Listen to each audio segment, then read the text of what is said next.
Today, Bitcoin and Ether rise after the U.S. adds 250,000 jobs in April. Shares of Coinbase soar after the company's first quarter earnings beat expectations. And Vanderbilt Law School professor Yesha Yadav breaks down her research on stablecoins and CBDCs, as well as regulation by enforcement.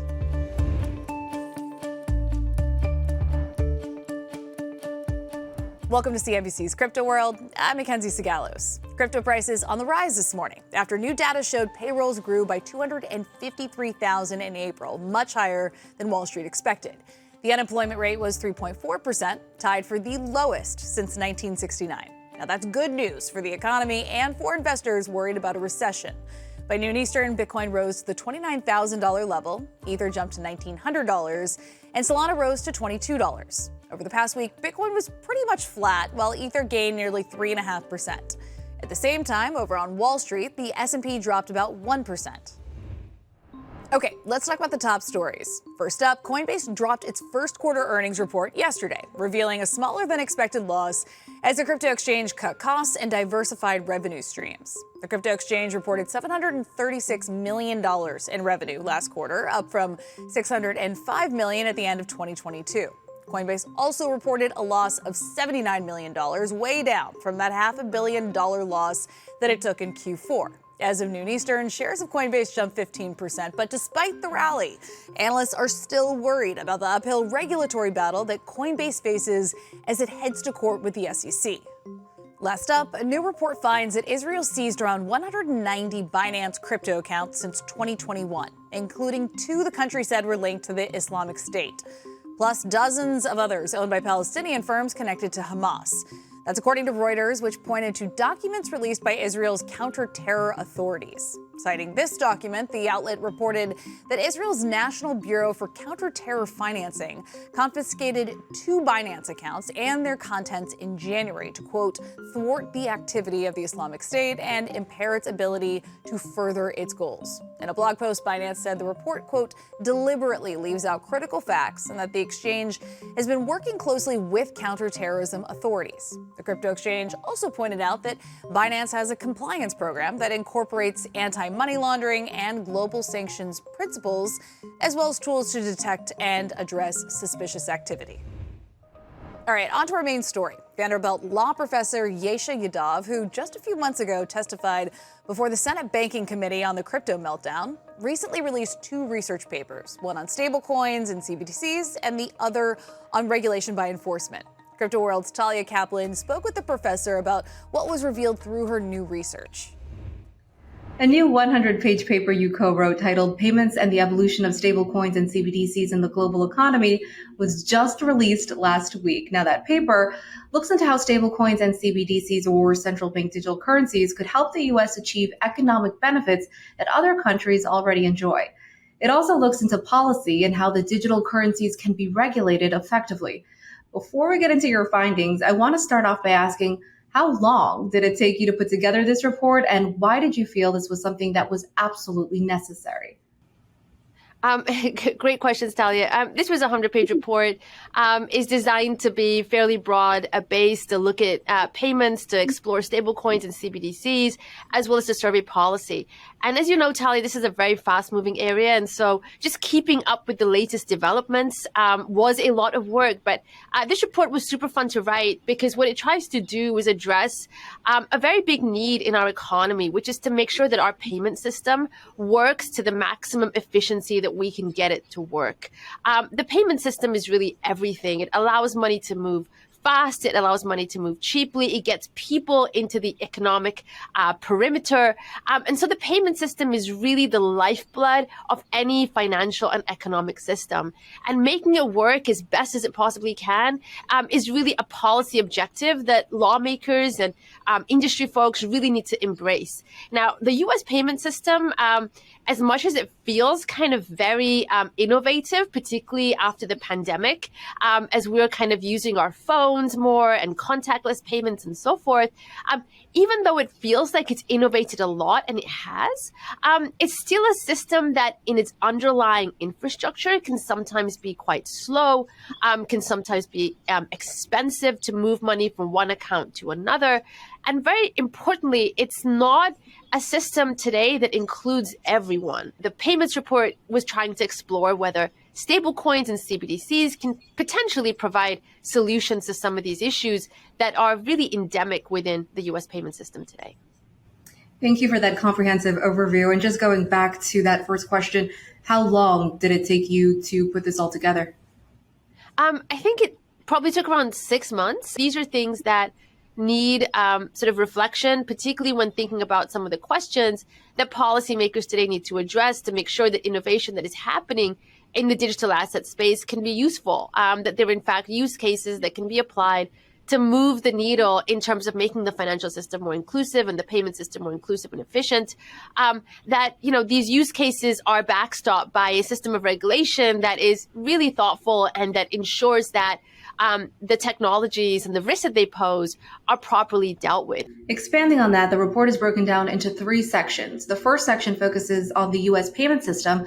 It then moves on to stablecoins and CBDCs and concludes with the topic of regulation, which includes some key considerations for reform.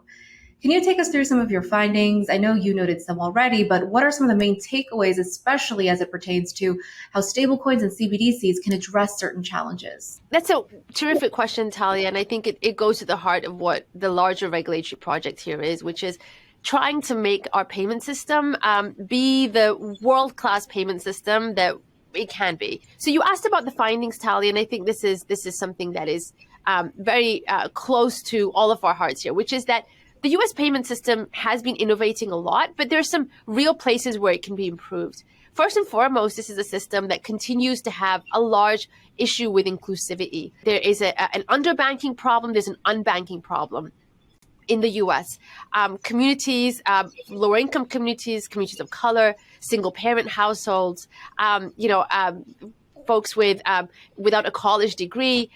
These are communities that have not been able to enjoy the fullest benefits of the digitization that we've all seen happen over the last 5 years. So as you know, Talia, cash is now becoming less and less used within the economy. At the same time, within certain communities, cash is still the main medium of exchange. So looking at communities of color, low income communities and others, they continue to use cash broadly.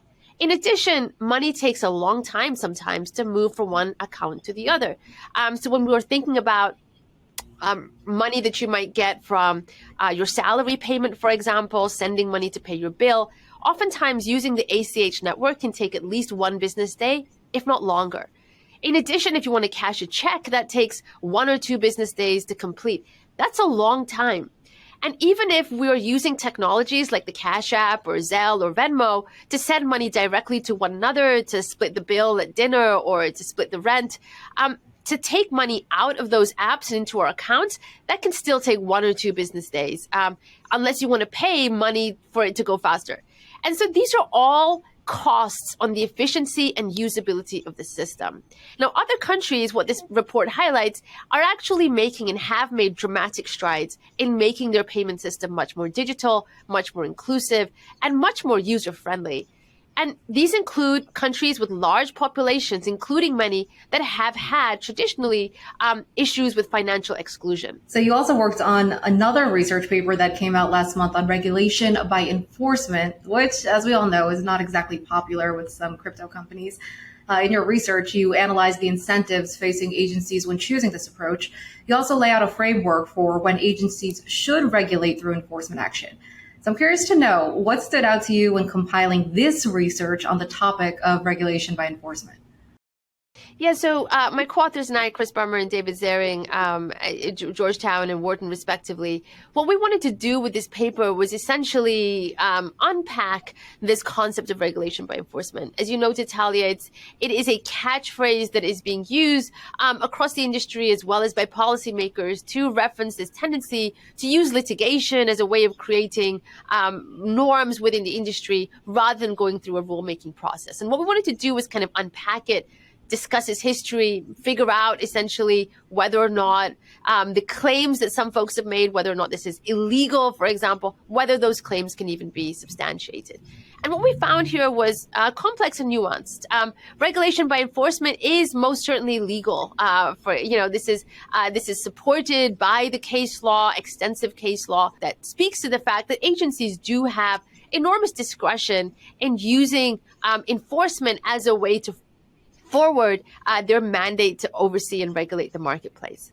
However, what we also show here is that regulation by enforcement, where agencies take steps into novel areas, where agencies are using enforcement strategies to create potentially novel theories or test out novel theories, that can create some risks here, that is not something that is free of consequence. In other words, there's some significant risks that could face industries, particularly from the judicial system, that may push back against these incursions of authority into novel areas. That is where regulation by enforcement is a risky strategy for agencies that are looking to oversee innovating and rapidly changing marketplaces. And so finally, what we also show in this paper is thinking about some of the trade-offs that regulation by enforcement creates, even where it's legal. So, for example, regulators have a host of tools that they can use in order to oversee the market, of which adjudication, enforcement is one pathway. Regulators can, of course, do rulemaking. They can use softer tools like interpretation and guidance. And each of these pathways comes with trade-offs. So, for example, taking the regulation route means that agencies are going through a notice and comment procedure. They're talking with the industry and larger stakeholders and taking comments and having this discussion about what kind of regulation could work best and most efficiently for a particular marketplace. Interpretation and guidance can respond to fast-moving areas of the law where agencies can kind of give a quick take about what they consider the risks of a particular activity to be. So there's a host of tools that regulators can use here. And what this paper tries to do is think about regulation by enforcement in this larger context of the toolkit that agencies have at their disposal. Now, I want to end off by noting that you were at Consensus in Austin last week. And so I'm curious to know, what's your take on sentiment? Well, covering the conference, I spoke with a crypto analyst who said he immediately noticed overall attendance was down this year compared to last, and that there weren't as many traditional finance firms at Consensus this year. Is there anything that jumped out at you? For me personally, it was my first time at Consensus, so I don't have anything essentially to compare it to. But what was very obvious was that the mood was certainly one of reflecting on the major topic of the day, which is regulation. The consequence of that conversation, I think, was essentially that there is this sort of clear convergence within the industry as a whole that regulation is something that folks within this industry are looking for answers to. And I think the Consensus conversations that happened last week were very substantive to those issues. There was a range of speakers that came forward. And so even though attendance was down, potentially, I think the conversations are very rich. Professor Yadav also discussed the European Union approving the world's first comprehensive framework for crypto regulation and what it means for the U.S. You can hear her weigh in on that and discuss more findings from her research papers in the full interview with Yadav on CNBC.com/CryptoWorld. That's all for this week. We'll be back again on Monday, and we will see you then.